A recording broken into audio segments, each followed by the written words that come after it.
Welcome back, Truth Girls. Hi, girls. How you doing? It's Miss Carrie. And Miss Tina. Can we talk about teen mental health? Yes, we can. All right. Last time that we talked about teen mental health, we talked about what if you need help? Do you need help? Today, we want to cover what if a friend needs help. And as always, we've got some easy tips and tools to be able to apply to figure out if a friend needs help and what to do if they do. So, how do you find out if your friend needs help? Watch them. Girls, just keep an eye on them. We're going to show you what they need before they're going to ask you for help. Okay? Yeah. So if you're noticing behavior patterns or something different with your friends, if they're not as outgoing or social or even joyful, pay attention to their patterns. Yeah, because whenever people's patterns change, that's an indicator that something is off. Things they always do that they no longer do, or things they've started doing that they've never done before. Mm-hmm. Pay attention to people's patterns. So that's number 2 is ask them if they're okay. Okay, we're not mind readers. Are you okay? You sure you're okay? Do we need to have an off-camera conversation? A lot of times people don't want to talk about what they're going through, or maybe they're embarrassed or they're ashamed of what they're going through. As a good friend, if you really care about them, ask them. This is not asking them how they're doing. What's your problem? That's going to make them shut down. They're not going to respond. It is totally going to make them shut down. Get them privately.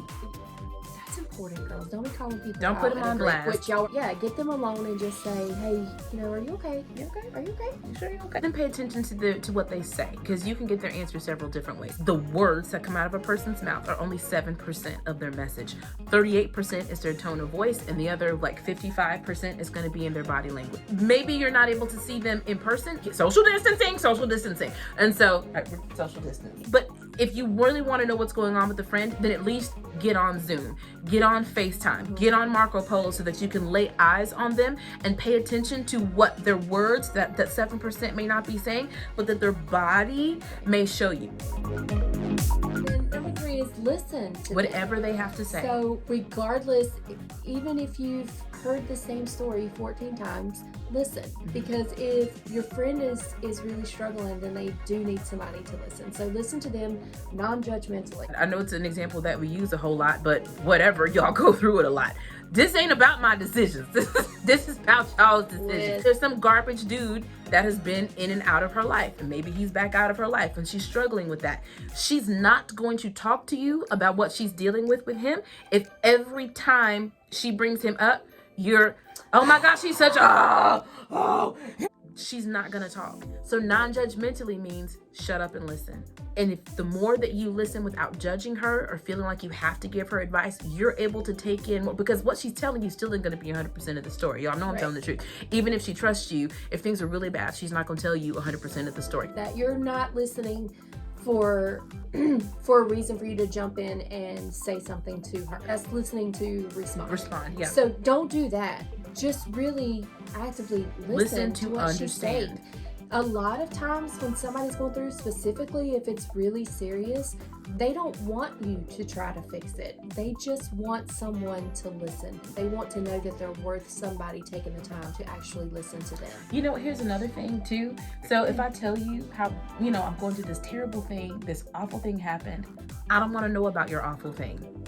Don't make this about you. Don't do that. Okay? So if I stub my toe and I'm telling you how badly my toe hurts, don't come back and tell me, well, girl, there was that time I got my foot chopped off. It's not about you right now. No. Just listen. Let this be about her. Just, honey, stubbing your toe, I know that hurts. That is terrible. I'm so sorry that happened. If maybe in your head you're thinking, this is nothing. Girl, bye. Yeah.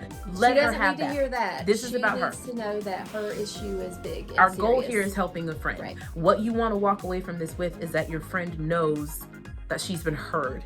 Listening non-judgmentally does 2 things. 1, it helps you to understand whether or not she needs help. But 2, it's the first step to helping. Moving on into our helping steps, what can we do?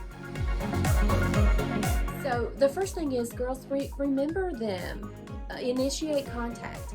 If you know they're going through something, don't wait on them to reach out to you. Sometimes they're incapable of reaching out. Even if they've said nothing's wrong, if you still feel like there's something going on, You make contact and then be okay with not getting any response from them. It'll go further when they see that you're going to be consistent with knowing that they're okay. At some point, they're going to respond to you. Whenever the Lord brings somebody to mind, that's not an accident. So even if you just, oh, you know what, Peaches was on my mind, let me just send her, just thinking about you. Do it. If you never hear back from her, if you're growing in your relationship with the Lord, when you text her, just pray real quick. Lord, Peaches was on my mind, and whatever is going on, Father, just help her to know that you're there. Go. So in remembering her, make sure that you initiate contact, be consistent with it, do it whenever you're prompted to do it. All of this completely unconnected to what she's giving back to you. If you are concerned about her, then you continue to initiate that contact. Invite her participation. Girl, I'm about to walk to the store. You want to go? Even if she says no, just invite her. I'm going to be on Zoom at 4 o'clock. But I'm going to send you an invite. Hit me up. Because right now we can't get together. We're not supposed to be getting together. So do other things that would encourage her to participate. Maybe it's do a watch party on let's watch this movie together. Or an online game. So don't harass her. Invite her. Right. Be present, but don't be pushy. If they're already going through something else and they're struggling with something else, they don't want to feel like they're disappointing you too. Allow them to know that you're there, and then give them the space to choose to come to engage with you. Yeah. So when you have the opportunity to actually connect with them, not just remind them as if I'm gonna lecture. Girl, life is good. I don't know what your problem is. Remind them what you love about them. Remind them what they love about life. Don't you like to cook? Girl, show me how to make this cake. Tear this up. This sucker is gonna be a rock with icing on it if I make it. So all those little things are reminders of what she loves, what she enjoys, what's good about her, and be specific. You're just a good person. Be specific. I really appreciate the way that whenever I'm down, you seem to always just know when you reach out to me, or nobody listens to me as well as you do. Girl, you know what? You got that little sixth pinky toe that sticks up on the top of your flip-flops. I think it's the cutest little whatever it is. Whatever. Be very specific. And remember, what, like Miss Tina's talking about, your experiences together. Hey, do you remember when you won this award, or when you wrote this? Whatever it is, reminding them of the positive things in life. If you're really not well emotionally, mentally, then you can't remember the good times. You need someone to remind you of things that were in your past that were good. Or you may need to remind them of some things that were bad. If they are mooning and moping over a bad situation, right? Girl, he was garbage to you, but his lips were so soft. Then you may need to remind him, I remember you told me that his lips were so soft. However, I also remember the 3 other girlfriends he had at the same time. There's a way of reminding without judging. So it's by stating the facts. Yes, that happened. This also happened. So you may need to remind her not only of what's good about her and what's good about life, but maybe there's some situations that she's not remembering correctly. You're only remembering good when there was some bad, or there's some things that you're only remembering bad where there was some good. Refer them. So girls, you're gonna come across things that are just too much. It's not something you can handle, and you're not supposed to. Refer them to a trusted adult in their life. Refer them to their TruthGirlz mentors, or support group, or your school counselor, professional help, whatever it is that they're comfortable with reaching out. But encourage them to reach out. We do care about our friends, and we want them to be healthy, and we want them to know that we're around, but we also need to know that we need to maintain our health in order to be a good friend. There's a difference between your friend's mental health being a concern and being your responsibility. You are not responsible as a friend for your other friends' experiences. And I know this is a little bit heavy, but we need to talk about this. Now, what is your responsibility? If you have a friend that is expressing suicidal ideations, if at any time you think that friend is in danger, that is the wrong time to keep a secret. Do you hear me?